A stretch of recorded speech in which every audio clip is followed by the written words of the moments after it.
Hello YouTube, D-Decken here, and for this video I'm just going to be talking about some of the more popular cards used in the February 2018 KC Cup. Now, to be honest, I tried to record this video a couple times, I've been having some problems. That said, I originally tried to make this like a live reaction to the entire event itself, but the video was too long and my phone doesn't have a lot of storage space, so it didn't like save the video itself because it couldn't hold it. And the second time I tried this, there was some sort of media error with my phone, so I'm just going to make this solely about the monsters, and just, again, giving my thoughts on some of the decks I saw in the Stage 1 KC Cup. I did participate this time around. I normally don't participate in the KC Cup, but I was able to go all the way to Stage 2. I didn't do as well in Stage 2 as I wanted to, but I had some fun with the event overall, and let me just get right into the video because I don't want to make it that long. Starting out with the monsters, mostly the first two, Spear Creepo and Sargent Electro. Spear Creepo is kind of a I want to say a fan favorite, but I'm not sure if a lot of people like this card or not. With the game becoming a lot more back row heavy in the more recent times, and they're becoming cards that are literally meant to deal with back row cards like Sargent Electro, Zing Zang Hu, and anti-magic arrows, Spear Creepo is literally the only hand trap that actually can go into every single deck and not care. So I think it's a great card. It's not a card you want to run 3 of, but it's good at 1 or 2. But that said, because it's number 1 here, I'm not sure if anything will come about that. Like, I don't really see a limitation on Spear Creepo being a thing. Because, again, it does handle a lot of that, like, back row stopping. Like, it is just a trap in your hand, essentially. So, I don't know. But the second card I do want to talk about is Sargent Electro. Like, I'm an advocate. I will say this right here. I'm an advocate for Sargent Electro getting limited. Sargent Electro is a card, in my opinion, that if you see it, and you can deal with it, that's a reward in itself. Because it's also a card that if you have one of and you make use of it, it can be effective. But what gets annoying about it is when you see multiple copies of it. Like, say for example, if the one Sargent Electro is starting to lock your backer up, and you have a way to get around it, then it's fine for that interaction because then you can get rid of it and then your backer is free again. However, if your plan to get rid of Sargent Electro will take you a turn or two, and then your opponent starts summoning a second and third copy of Sargent Electro just to like lock your entire back row, and then start stacking the effect to lock your back row, that's when Sargent Electro gets annoying. Not to mention your opponent also still gets their back row to prevent you from using your back row. It's even destroying Sargent Electro in general. That is when Sargent Electro is at its point not a really annoying card. Which again is why I'm very much advocate of limiting this card. Not to mention, because of the way the game works, making Sargent Electro your one limit for the deck, that would make sense. Like, if you have if you have a couple limits to choose from, if you choose Sargent Electro, then that's your card to deal with back row. And I think that'd be fine. I think that'd be kind of healthy. Because you have 3 back row options, and Sargent Electro can deal with 1 at a time. It gives your opponent like 2 more turns to just get rid of Sargent Electro. And give you 2 turns to try locking out the back row and all that. But that's my opinion. What do you think? Do you hate Sargent Electro? Tell me why. Moving on to 3 to 6, I do like the fact that that's just completely Gladiator Beast. Gladiator Beast is a very annoying deck, but at the same time, unlike Sargent Electro, I'm not sure how to hit it. Like, it's one of those, if you see one monster, you can kind of start to expect the other. Like, if you attack a Murmello, and you have back row, you can expect a Bestiari, otherwise you expect Laquari. But if you see a Bestiari, you can kind of expect a Murmello. So, again, I don't think the problem is so much monsters. Like, the biggest monster they have is a 21, or an Esadari for 25, but I think the biggest problem with Gladiator Beast is more backer support, and I guess I can talk about that in a little bit, but I don't know, I'm a little divided. I think the deck should get hit in some way, but I don't know how to hit the deck. Again, let me know your thoughts in the comments below.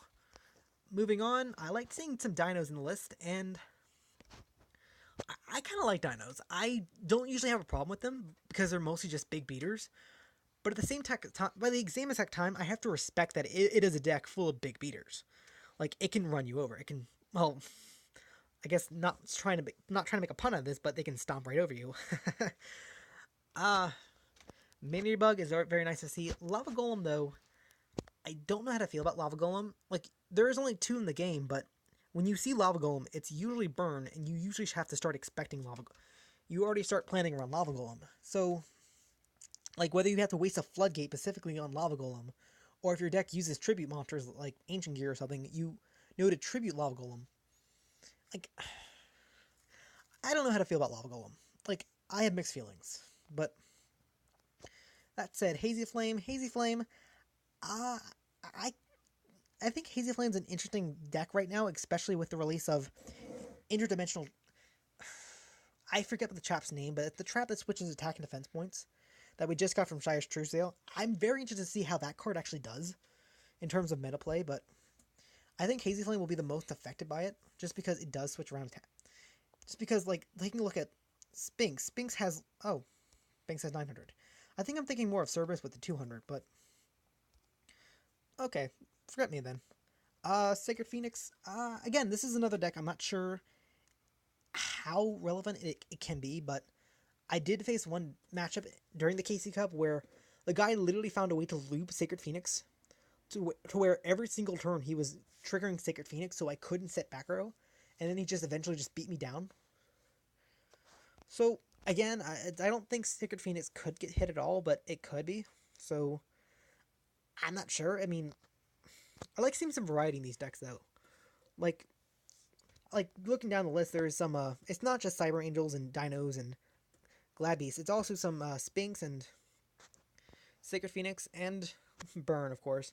Burn's annoying, but that's more for spell and trap cards than it is monsters itself. Bacon Saver. See, this is something I found kind of funny. Like, Bacon Saver I can kind of see in a like Red Eye Zombie, but Red Eye Zombie Dragon isn't in this list at all. Which I felt was kind of funny. Like, we have Red Eye's Black Dragon, but not Red Eye Zombie, so...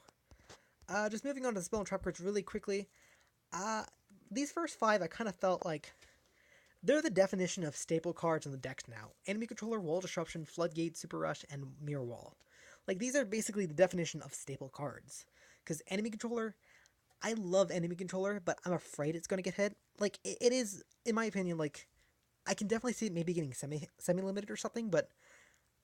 Which, again, I like Enemy Controller, but it isn't out to certain things, and it's a good counter to getting rid of certain cards, so... I don't know, there's already a lot of battle position changing cards in the game, so... I guess Enemy Controller could get hit, and so to provoke you playing more of those cards, but... I don't know. And then there's Wall Disruption. Wall Disruption is another card I can see getting hit. Like, Mirror Wall isn't hit, but you can kind of start to expect Mirror Wall, but Mirror Wall is very reactive, so even if you try to, I'm not sure. I'm rambling at this point. Floodgate. Floodgate's a good card to getting around certain cards, and there's Anti-Magic Arrows, dealing with back row. I think Anti-Magic Arrows, again, a little bit more tolerable than Sargent Electro. Impenetrable Attack. In my opinion, I think Impenetrable Attack needs to get limited. Like, again, I debate how to hit Gladiator Beast, but I think Impenetrable Attack is sort of the go-to card when hitting Gladiator Beast. Because, again, going to number 4 on the list is Super Rush. And Super Rush is a great way to get around Gladiator Beast because they go to attack, you Super Rush, and their monster's going to get popped.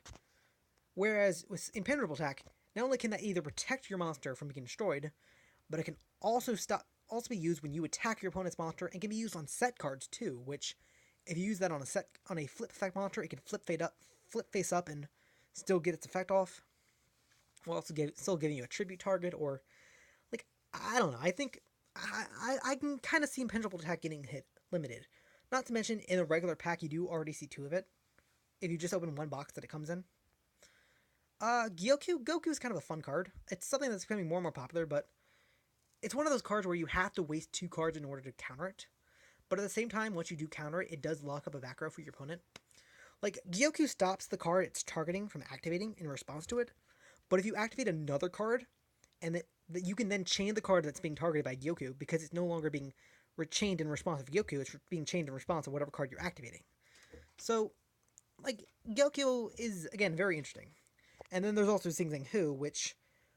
One of the most devastating things about Xing Zheng Hu is the fact that you can target even your own set cards if you're just trying to deal with one set card your opponent controls. Not to mention, if you have multiple Xing Zheng Hus, they can also stack onto what set cards you're setting. So, I don't know. Again, there's a lot of, where the game is becoming a lot more back row heavy. There's a lot more back row disruption coming out, so Top Cyclone is one of those cards. But I kind of find it interesting to see the development in that. I think the last card on this list I really want to talk about is Massive Morph. Massive Morph is another card I think that should get limited, just because it's really only used in burn decks, and burn decks are kind of hard to hit in general. I know Sprite got limited, but at the exact same time, I think Massive Morph should get limited too. Just if you see it, it disrupts your plays, and once you disrupt your plays, it's pretty much your opponent just summons Amazon Swordswoman and just swings into you, which I didn't talk about, but that's fine. Or just prevents you from attacking directly, and if your opponent already has a Temple of Mind's Eye on the field, you're not going to be able to do them a lot of damage in general. So, like, I don't know. I think something should be done with Massive Morph, but I don't know how exactly to approach hitting burn. That's probably someone else's expertise to talk about. Nice to see Red Eye stuff. I think Red Eye stuff is fine. Like, I think it's got good numbers to it. And let's see. I think I also want to talk about Soul Exchange. Soul Exchange is a great 1-for-1, especially when you combine it with Enemy Controller. Like, whether you're enemy controlling or just tributing an opponent's monster, it does get rid of an opponent's monster for what you're using it for.